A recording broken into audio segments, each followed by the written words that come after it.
ये आर्टिकल आज express Tribune से डिलीट करवा दिया है।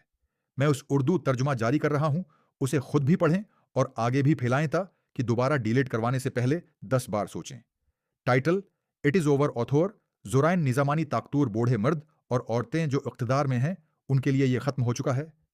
नौजवान नस्ल, आप जो कुछ बेचने की कोशिश कर रहे हैं, वो कुछ भी नहीं खरीद रही। आप स्कूलों और कॉलेजों में जितने भी लेक्चर और सेमिनार्स का एहतमाम कर लें, पेट्रियटिज्म को फरूग देने की कोशिश कर लें, ये काम नहीं कर रहा। पेट्रियटिज्म फितरी तौर पर आता है जब बराबर मौके हों, मजबूत इंफ्रास्ट्रक्चर हो और मौसर निज़ाम मौजूद हो। जब आप अपने लोगों को बुनियादी ज़रूरियात फराहिम करें और उनके हुकूक यकीनी बनाएं, तो आपको स्कूलों कॉलेजों में जाकर तलबा को यह नहीं बताना पड़ेगा कि वो अपने मुल्क से मोहब्बत करें। वो वैसे भी करेंगे। नौजवान जहन, जनरेशन जीड, अल्फा, वो बिल्कुल जानते हैं कि क्या हो रहा है, और आपकी मुसलसल कोशिशों के बावजूद कि आप उन्हें अपना पेट्रियटिज्म का नुक्ता नजर बीचें, वो उसे देख रहे हैं। इंटरनेट की बदौलत, जो थोड़ी बहुत तालीम हमारे पास बाकी है उसकी बदौलत, आपकी बेहतरीन कोशिशों के बावजूद कि अवाम को जितना हो सके उन पढ़ रखा जाए, आप नाकाम हो गए। आप नाकाम हो गए कि लोगों को बताएं कि वो क्या सोचें, वो खुद सोच रहे हैं।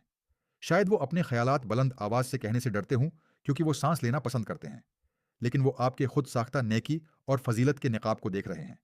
आप ताकत से इक़्तिदार में रह सकते हैं, लेकिन लोगों को आपकी कोई परवाह नहीं। आप सिक्योरिटी के बगैर घर से बाहर भी नहीं निकल सकते। अगर ये आपकी आवाम में मकबूलियत के बारे में नहीं बताता, तो आपको चीज़ों का जायज़ा लेना चाहिए। नौजवानों ने काफ़ी हो गया है, और क्योंकि उन्होंने सीख लिया है कि वो ताकतूरों को चीलिंग नहीं कर सकते, वो मुल्क छोड़ रहे हैं। ये बहुत मिसाली होगा अगर सोचें कि वो करप्शन के खिलाफ तहरीक चलाएंगे। वो खामोशी से निकल जाएंगे और मड़कर नहीं देखेंगे, क्योंकि उनके दोस्त जो बोले थे खामोश कर दिए गए। लेकिन बूमर्स के लिए ये खत्म हो चुका है। उनका कोई मुस्तकबल नहीं। नौजवान आबादी और मौजूदा हुकूमत के दरमियान बहुत बड़ा खलीज है। कोई मुश्तरका बुनियाद नहीं। जनरेशन जेड तेज इंटरनेट चाहती है, इक़्तिदार वाले मजबूत फायर वाल चाहते हैं। जनरेशन जेड सस्ते स्मार्टफोन्स चाहती है, बूमर्स उन पर टैक्स लगाना चाहते हैं। जनरेशन जेड फ्रीलांसिंग पर पाबंदियां नरम चाहती है, बूमर्स रेगुलेशन बढ़ाना चाहते हैं। उनके दरमियान कोई मुश्तरका निकता नहीं।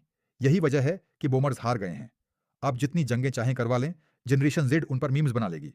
मेन स्ट्रीम मीडिया को सेंसर कर लें, जनरेशन जेड रंबल, यूट्यूब और डिस्कॉर्ड जैसे प्लेटफॉर्म्स पर छलांग लगाकर अपनी राय देगी।